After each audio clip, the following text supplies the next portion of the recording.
Boa noite, gente, tudo bem com vocês? Faz um tempo que eu não gravo um vídeo e eu estive aqui pensando sobre paradoxos de Epicuro.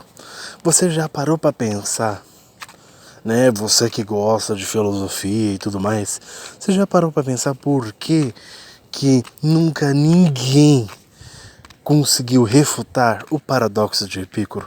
Você já pensou nisso? Então, eu estive pensando aqui e eu cheguei a uma conclusão. Pode ser que eu esteja errado, mas é a única conclusão que eu consegui chegar até o momento. De que, na verdade, os religiosos que tentam refutar o paradoxo de Epicuro, eles não perceberam que, quem invoca o paradoxo de Epicuro, ele não está criando uma armadilha lógica e que os apologetas, que são muito inteligentes, eles conseguem refutar esta armadilha lógica. Não. O paradoxo de Epicuro ele é uma armadilha moral, né? E é por isso que muito dificilmente, eu acho que é praticamente impossível alguém conseguir refutar o paradoxo de Epicuro, né? Se você não sabe o que é paradoxo de Epicuro, eu recomendo que você pesquise no Google, né? Ou assista o meu vídeo, entre no meu canal e veja o meu vídeo sobre moralidade objetiva versus moralidade subjetiva. Nele eu dou uma pequena palhinha sobre o que é o paradoxo de Epicuro. Porque eu quero dar algumas conclusões aqui, eu não quero explicar de novo o que é paradoxo de Epicuro. Vamos lá. Então esses apologetas, eles acreditam que o paradoxo de Epicuro é uma armadilha lógica. Eles não perceberam ainda que o paradoxo de Epicuro é uma armadilha moral e não lógica. Porque pensa comigo, todo e qualquer vídeo que você pesquisar no YouTube que de algum apologeta, algum cristão, alguma coisa parecida, em que eles supostamente estão refutando o paradoxo de Epicuro, eles falam de livre-arbítrio. Mas, cara, não tem como você falar de livre-arbítrio, porque o livre-arbítrio ele explica apenas o mal social, ou seja, o mal que um ser humano causa a outro ser humano. O livre-arbítrio, ele não explica o mal natural, que é o mal que a natureza causa ao ser humano. Por exemplo, o exemplo que eu dei lá no meu vídeo que eu abordei sobre o paradoxo de Epicuro, que é a criança com câncer. Cara, onde é que a criança fez por merecer que ela merece ter câncer? O que uma criança fez para merecer ter câncer? Entendeu? Nada. A não ser que você seja um doente mental que consiga argumentar de alguma forma de que a criança fez por onde para merecer ter câncer. Então,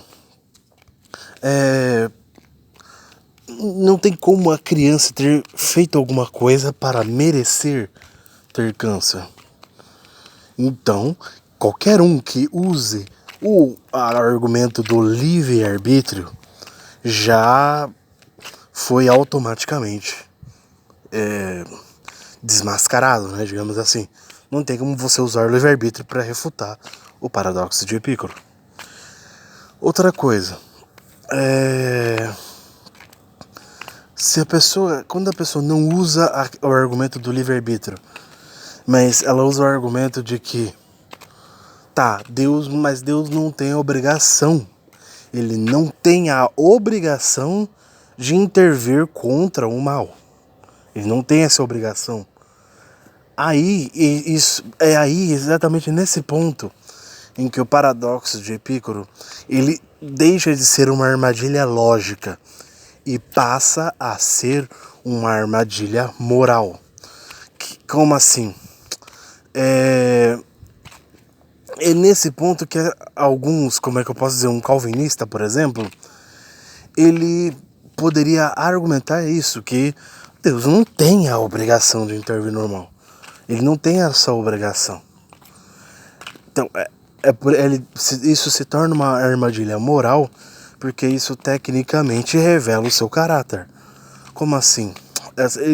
Ou seja, a partir desse ponto, a gente já não tá mais medindo se você é burro ou se você é inteligente, por tentar refutar o paradoxo de Epicuro.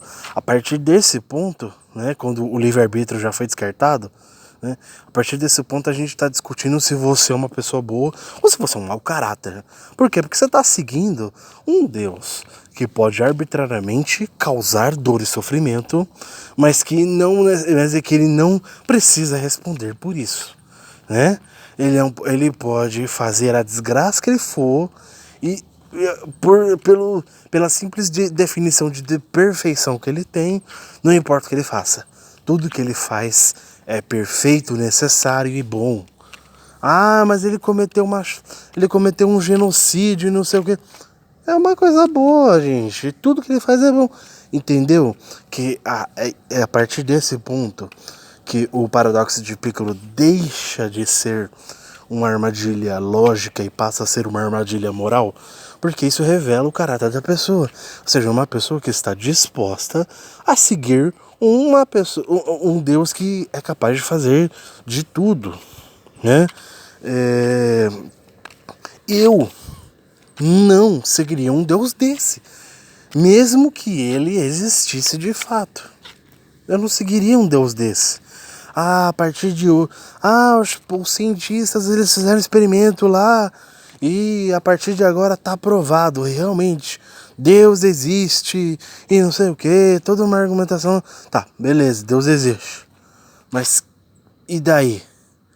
Isso não necessariamente fará eu seguir um Deus. Por exemplo, se for o Deus bíblico que existe, eu não necessariamente seguiria o Deus bíblico. Porque o Deus bíblico, ele é um ser abominável. Ele manda matar criancinhas porque as criancinhas zombaram da careca de um profeta. Ele invoca 2 ursas que despedaçam 42 crianças. Ah, mano, para. Por que eu vou seguir um cara desse? Explica pra mim, por que eu seguiria um cara desse? Entendeu? Esse é o problema de quem quer refutar o ateísmo, a descrença de um modo geral, de maneira puramente lógica. Não tem como você fazer isso de maneira puramente lógica. Algumas coisas são vão justamente para o campo da moralidade. Eu acho esse Deus cristão, que, né, principalmente é o Deus bíblico, eu acho ele um monstro. Eu não seguiria um cara desse, mesmo que fosse provado que ele fez existisse, né? Então é isso, gente. O paradoxo de Epicuro não é uma armadilha lógica, não. O paradoxo de Epicuro ele é uma armadilha moral. Porque a partir do momento que o cara percebe que argumentar sobre livre-arbítrio não funciona e ele continuar defendendo a ideia de que o paradoxo de Epicuro tem erros, né? Ou seja, ele é um mau caráter, digamos assim. É isso que eu consigo compreender.